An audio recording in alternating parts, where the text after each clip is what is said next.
Okay, picture this. You get offered a private jet, like a multi-million-dollar gleaming luxury private jet. It's yours. It sounds pretty good so far. Right. But there's one catch. Just one. You have to live inside it for 100 days straight without ever setting foot on the ground. Ah, there it is. 100 days. Would you do it? Seriously, what would you give up? Comfort? Connection? What's the price for that kind of dream? Welcome to the Deep Dive, your shortcut to being well-informed. Today, we're diving into, well, a really astonishing real-life endurance test. Yeah, this was fascinating. It comes from a huge YouTube channel, and it pushed this one guy right to his absolute limits. And in doing so, it revealed some really surprising things about human needs, what we prioritize, and, the true cost of chasing a dream. Absolutely. So our mission today is basically to pull out the key insights from this incredible story. We're going to walk you through the whole challenge layer by layer. We'll look at the mental toll, the physical side of it, all the unexpected twists, and believe me, there are twists. And the big questions it raises, right? About what really matters when everything else is just stripped away.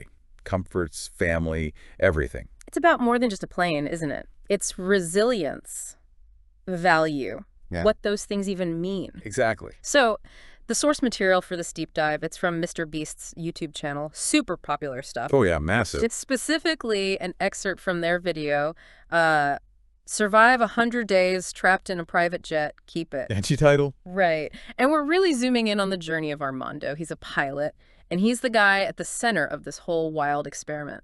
So let's get into it. The premise, the setup. This luxury prison, as you called it before we started. Yeah, that feels about right. Okay, so the setup. It was, well, classic Mr. Beast. Simple idea, crazy execution. He buys this gorgeous private jet worth about $2.5 million. Wow. Just casually buys a jet. Pretty much. And the challenge for Armando, who's a real experienced pilot, was just living it 100 days straight. Don't touch the ground outside the plane. And if he does it, the jet is his. Keep it. Fly it anywhere. Own it. Free and clear. For a pilot, I mean, that's not just a prize, that's the prize. It's the ultimate, right? His whole career, his passion. You could see it on his face in the video. Yeah, what was his reaction like initially? First, just disbelief. Like, are you serious? Then, boom, pure excitement. He apparently said something like, live in this plane 100 days, no problem. Huh. Famous last words, maybe. Well, you can feel that initial rush, the dream right there. His own jet, flying wherever he wants. It must have felt completely unreal. Like you can almost touch it. Exactly. The kind of dream that makes you forget about, well, the practicalities. The fine print. Yeah, the fine print of living in a metal tube for over 3 months. Yeah. And that reality check, it came fast. So the clock starts the second he steps on board. Instantly. 100 days ticking down. And the video shows it, Smooth flight, beautiful plane, looks amazing. Yeah. But Armando himself points it out almost immediately. The stuff that's missing. The basics. Ah, okay. Like what? Well, first off, no real kitchen. He mentions just a microwave. And this, trolley full of canned meat. Oh, lovely. Canned meat for 100 days. Yeah, imagine that diet. And, critically, no shower. Oof. No shower for 100 days. In a confined space, that alone tells you everything. Right. It just shatters the illusion instantly. This isn't luxury living. It's luxury travel. Very different things. It really does set the tone. It's an endurance test in a very, very expensive container. A gilded cage. Or, a luxury prison. So the early days must have been rough, not just the shower situation. Oh, absolutely. The struggle started right away. That first night, finding somewhere to sleep was a nightmare for him. Even on a luxury jet, you'd think the seats would be comfortable. He tried the seats. Then he tried this long couch. Looked plush, right? But he said it gave him massive neck pain. Called it a failed bed. Wow. So even finding basic rest was a challenge from day one. A huge recurring challenge. It shows, no matter how opulent the setting, if you can't get that basic human need for sleep met, it just undermines everything. Well, physically, mentally. And the isolation must kick in pretty quickly, too. Day 2, he literally says, the walls begin to close in. Day 2. That's incredibly fast. Yeah. And he even said, this is what prison looks like. Maybe I'm hallucinating. Whoa. Hallucinating on day 2? That's intense. Shows the mental strain immediately. It's brutal. But you see his military background kick in. Trying to establish routine. Right. Got to find some structure. What did he do? He did this sort of crab walk exercise. Admitted it was harder than it looked. Uh-huh. And prepping meals, those cans of meat, some assorted veggies in the microwave. trying to create normalcy. Anything to feel in control, I guess. Exactly. And the hygiene thing, he mentioned using dude wipes.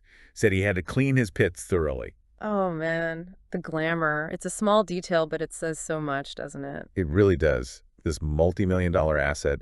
And basic hygiene is a struggle. You can hear the initial excitement just draining away. Yeah. How so? Little things. Yeah. Like he mentions, the sunshine makes me happy. Just searching for small joys. Desperate for anything positive. And then the big one. Really early on, he says, I miss my family. Oh, and that just hangs there, doesn't it? Foreshadowing everything. Totally. The prize is huge, but the cost, that human connection, it starts to loom large really early. Okay, so he's struggling. Then comes day 10. And Mr. Beast, being Mr. Beast, there's a choice. Always a choice.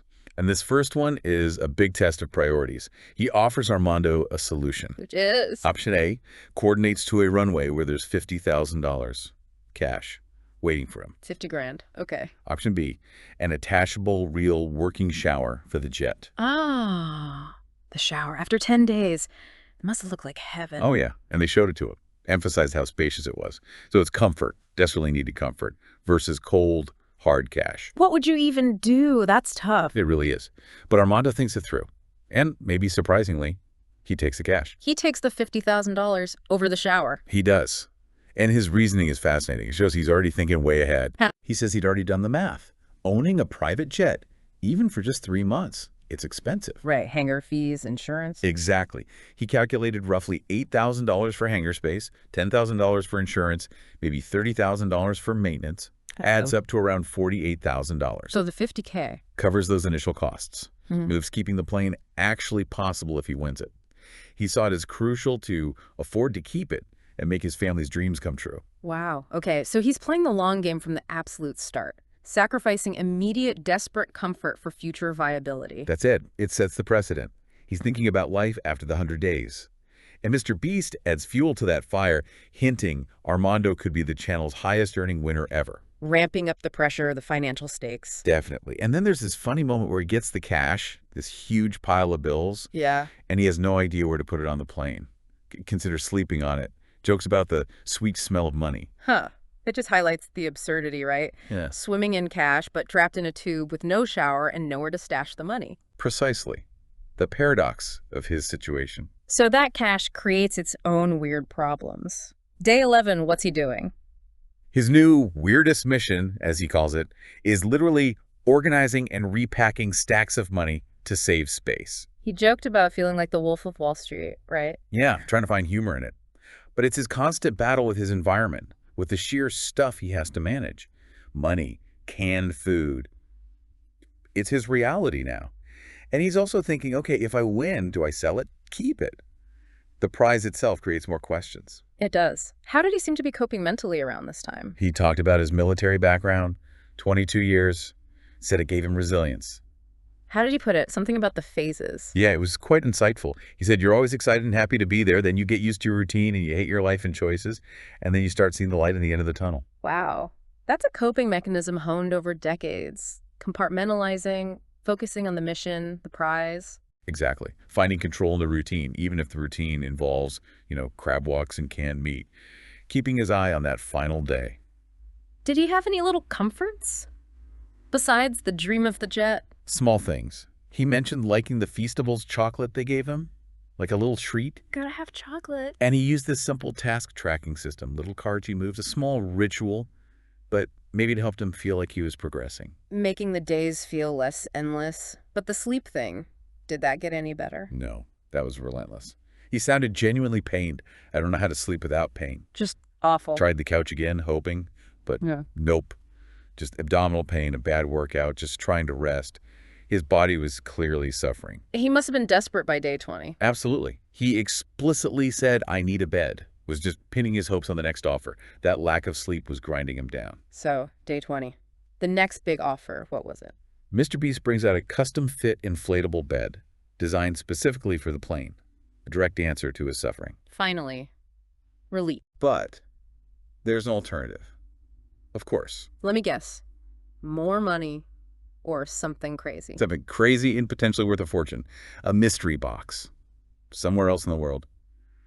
Mr. Beast teases it. Could be $250,000, could be a Tesla, could be worth more than the plane itself. Whoa. Okay.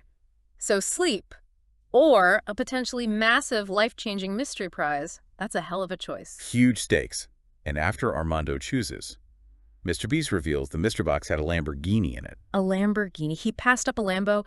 What did he choose? He chose the bed. He chose the inflatable bed over a potential $250,000 or a Lamborghini. He did, without knowing for sure what was in the box, mind you. But his reasoning was crystal clear. What did he say? I can't fly this plane without good sleep. Simple as that. And thinking longer term. With the bed, my body will be able to make it 100 days. Wow, okay. That's a pivotal moment, isn't it? For us watching, too. He gives up a supercar for an air mattress. It really is. It says so much about fundamental human needs. Forget the luxury, the status symbols. When you're pushed to the limit, basic well-being trumps everything. He realized he couldn't even get to the final prize, the jet, if he didn't take care of his body, his mind, right now. That's smart, actually. Strategic survival. Absolutely. It's Maslow's hierarchy in a private jet, right? You need that base level of physical security, of rest, before you can even think about Lamborghinis. His body was telling him what he needed. And did the bed help? Immediately. Profoundly. He said he got the best night's sleep he'd had since starting. Felt like he could refocus eyes on the final prize. He even started reading the plane's manual, all 2,000 pages of it. Okay, so the bed was a game changer. He's maybe feeling a bit more human. Then comes day 30. What happens next? Day 30, Mr. Beast shows up again. And he's got a trolley. Please don't say more canned meat. Worse, more of the same canned meat. And he says it's enough for the rest of the challenge. Another 70 days. Oh, the cruelty. Just the thought. Exactly. But then, the alternative offer. Yeah. Very tempting. A phone. But it only has one app. DoorDash, the delivery app. Order anything you want, anytime, delivered to the plane. Ah, food freedom. That's huge after a month of canned stuff. What's the catch? The catch is, a mystery passenger has to stay on the plane with him for 24 hours. Mr. Beast just says, things are breathing inside the box. Okay, that's creepy. So DoorDash, an unpredictable company. Or 70 more days of canned meat. And Armando, despite his military background, saying, I feel like I can handle it, he chooses DoorDash. He takes the mystery guest. Interesting. Why do you think? I think it shows a shift. It's not just about physical needs anymore. It's the monotony, the isolation. He needs variety, maybe even human interaction, even weird, unpredictable interaction. Yeah, that makes sense. Who was the guest? It was Nolan, one of the Mr. Beast crew regulars. Ah, okay. How did that go? Nolan, energetic, chaotic, pushing buttons, asking, what if I start breaking stuff? Annoying, probably. Sounds like fun for Armando. But crucially, it was human interaction, something Armando admitted he hadn't had in a while. It moved the challenge into the psychological realm. And they used the DoorDash, right? For more than just food. Oh, yeah. This is where it gets kind of funny. They ordered insane, crazy things to decorate the plane. String lights, mini golf stuff. On a private jet. Yeah. Using DoorDash. Yep. Trying to make it feel like home, I guess. That basic human impulse. Though it created a mess they had to clear before the plane could fly again. Yeah, of course. So Nolan leaves. Does DoorDash keep making a difference for Armando? Big time. Oh. And not just the food, although he definitely enjoyed the tacos. Said they smelled amazing, way better than canned chicken. I bet. But he started thinking bigger. He ordered cleaning supplies, a broom. Imagine needing a broom delivered to your jet. The little things you take for granted. And resistance bands for exercise. So DoorDash became this tool for reestablishing normalcy, control, making the plane feel more settled, more like home. It helped mitigate the practical side of isolation then, but maybe not the deeper stuff. Exactly. That's the key insight here. Because despite the bed, despite DoorDash, despite making the space his own, he says it point blank, I'm still lonely. Ah, that hits hard. Yeah. His focus shifts. It's not just winning the jet anymore. It's winning the jet so he can travel the world with his wife and daughter. That becomes the driving force. The why becomes clearer, and it's all about connection. Totally. He talks about wanting to hug them. I just want to hug them and them hug me. He carries his daughter's doll. The separation is the real crucible now. The prize is amazing, but the cost is that separation. Day 40, what's the next test? Day 40, Mr. Beast sends Carl and Chandler. They offer a vacation. On the plane, how does that work? Well, the vacation turns out to be a tiny fruit platter and a portable cinema system. Oh, underwhelming. Very. And the alternative, cash again. $50K, $25K, $10, or just $1. So a lame vacation experience or potentially decent money, what does he pick? He picks the $1. He takes the single dollar. Why? He valued the experience, the interaction, however disappointing, over the money at that point. He later called it disappointing, but still a good time. It shows how much he craved connection, any connection, even if it was just watching a movie with Carl and Chandler and eating some grapes. Exactly. But there was a downside. He said the day after they left was always the hardest. The contrast made the isolation feel even sharper. Back to being alone with his thoughts. How did he cope then? He threw himself into practicing flying in the cockpit simulator, keeping his mind busy, escaping into his profession, even if he couldn't actually fly anywhere yet. A coping mechanism, but also probably a painful reminder of what he was missing. For sure. Which leads us towards the halfway point, day 50. Yeah. And things get really emotional. How so? He's clearly feeling the strain. He says, I regret not being there for my family. Feel totally cut off. You can see he's fragile. He tears up just at the idea of a video call. Oh, wow. The isolation is really taking its toll. Hugely. But Mr. Beast does something pretty incredible here. Not just a video call. What happens? He arranges for Armando to fly the jet to an airport near his family. They meet him on the tarmac. He gets off the plane. No. He stays on. Rule number 1. But they meet at the plane door. He can hug them through the doorway. His daughter runs towards the plane. Oh, that's heart-wrenching, just seeing them, being that close. It's incredibly powerful. A massive emotional boost. You see him light up. I sense a but. It's a double-edged sword. He admits seeing them makes the next 50 days even harder, because now they're constantly on his mind. The longing is more specific, more intense. It shifts the challenge again. It's not just enduring emptiness, it's enduring the active ache of separation from them. Precisely. The target for his endurance is now his family's faces. Makes the finish line feel further away, in a way. Okay, so past the halfway mark, he's got the bed, DoorDash, he's seen his family. But the struggle continues. What's next? The claustrophobia deepens. Even with the DoorDash and the bed, he says the walls are closing in. The plane feels too small. Didn't he say something like that way back on day 2? Yes, and he repeats it. This is what prison looks like. But it's different now. It's not the initial shock. It's this ingrained, grinding psychological weight. The novelty of the luxury is long gone. It's just confinement. The basic need for space, for fresh air, must be overwhelming. Totally. He anticipates the next offer has to be about space or money. He knows the pattern, knows what he needs. And day 60? Is he right? He's spot on. Mr. Beast offers a full gym and a trampoline. Basically, an attached outdoor patio space designed to look like part of the jet, accessible right from the plane door. Fresh air, space. That sounds like exactly what he needs. It is a huge potential relief. But the price. What's the catch this time? The price is the $50,000 he won back on day 10. The maintenance money. The money he said was essential to actually keep the plane. The very same. So he has to choose the financial means to operate the jet later or the physical and mental space to survive now. And he chooses. He chooses space. Yeah. Gives up the $50, yeah. He says space is the only thing I needed to make it through. That's another massive shift. He's sacrificing the future usability of the prize for the immediate ability to endure. Mental and physical health over financial security again. It's profound. He understands what it will take to get him to day 100. And the patio. It works. It becomes his kingdom. He starts walking kilometers on it. It feels like he has a playground.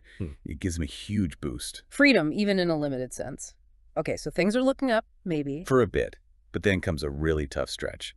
Days 70 to 79, Mr. Beast goes silent. Intentionally. Seems like it. Yeah. No calls, no check-ins, no offers, nothing. Oh, that's psychologically brutal. After all the interaction, suddenly nothing. Exactly. Armando even says heartbreakingly, I'm starting to think he forgot about me. Wow. That must have been crushing. It strips away the game element, leaves him purely with the isolation. That's it. The isolation becomes the raw primary challenge again. No distractions, just the endless days on the immobile plane. He talks about wishing he could fly away like the other planes he sees. Just trapped, watching freedom fly by. Painful. It really chipped away at him. But then, day 80. The silence breaks with a new grand challenge. Okay, what is it? A test of his actual skills. Mr. Beast offers another $50,000. But he has to earn it. How? He has to fly the jet himself to 10 different U.S. airports in 10 days and make one DoorDash order at each stop. His greatest pilot challenge. Whoa! Combining his job with the bizarre reality of the challenge? And that $50 K that replaces the maintenance money he gave up for the patio? Exactly. He recognizes it immediately. Says this money is the difference between everyone's dreams coming true or being disappointed. It makes keeping the plane viable again. The stakes are sky high. So he takes the challenge. Absolutely. He plans it meticulously. 8 days for 10 deliveries. No room for error. Pilot mode engaged. Does this go smoothly? Starts well. Yeah. Cleveland, Charlotte, ticking him off.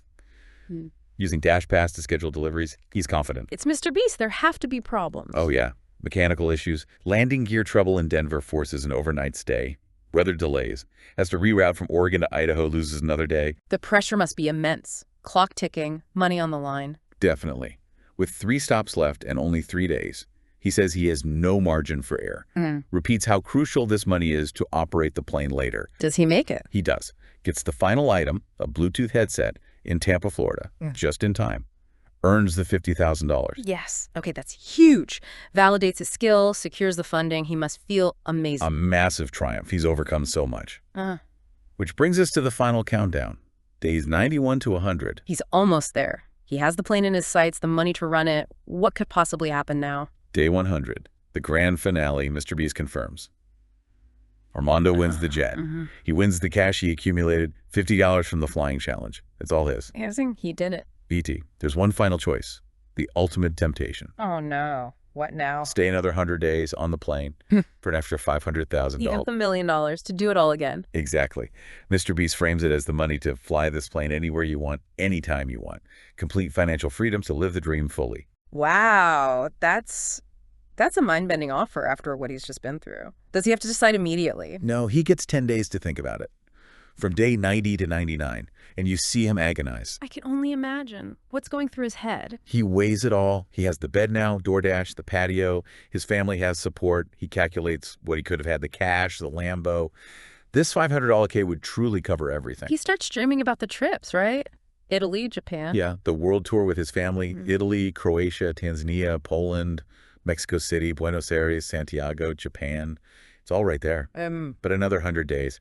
He keeps asking, is it worth it? I don't know. The ultimate cost-benefit analysis. Secure dream lifestyle versus immediate freedom. It's brutal. Yep. And he's still undecided right up to the last moments of day 100. Spends time in the cockpit, reflecting. And then the final moment arrives. Mr. Beast has one last surprise. He brings Armando's wife and daughter inside the jet. Oh my God. While he's still deciding. Yes. They rush in, hugging him, overjoyed, exploring their new plane, calling it home. It's this incredibly beautiful, cathartic moment. The dream is tangible, shared. That must have been overwhelming. Totally. But then, the twist. His family has no idea about the $500,000 offer. Oh, wow. And Mr. Beast dramatically reveals it. Another 100 days for $500,000. Explains it would let him fly anywhere, anytime. How does his family react? Instantly, loudly. No.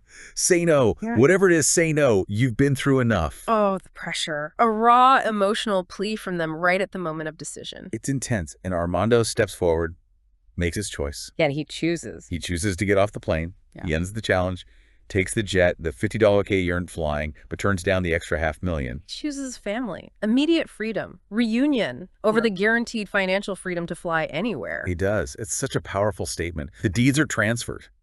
And they immediately start planning their first family trip on the jet to Orlando. The dream begins together. Wow. What a journey. Just incredible. A deep dive into endurance, what we value, connection. It really was. A roller coaster. Physical pain, mental strength, that deep emotional longing that just reshaped everything for him. And that what's so striking is watching his priorities shift, isn't it? First, cash or maintenance over a shower. Right. Then choosing the bed, basic well-being over a Lamborghini. Then space to cope over the money needed to operate the plane. And finally, choosing his family. Right now, over $500,000 that would have guaranteed the ultimate version of the dream later. It makes you ask, what really gives our goals value? Is it the thing itself, the jet, the money, or is it sharing it, experiencing it with people we love without more sacrifice hanging over it? Yeah, a powerful reminder. Some things, real connection, being present, freedom. Now, maybe they just don't have a price tag. Or rather, their price is too high to pay in other ways. It definitely makes you think, what are you willing to sacrifice for your biggest dream? And where's the line? When does the cost, the toll become too much? What would you have done on day 100? That $500,000 staring you in the face? Your family right there. It's a tough one. Definitely something to chew on. Think about what really drives you, what your non-negotiables are. Keep exploring, keep questioning. Until next time, stay curious.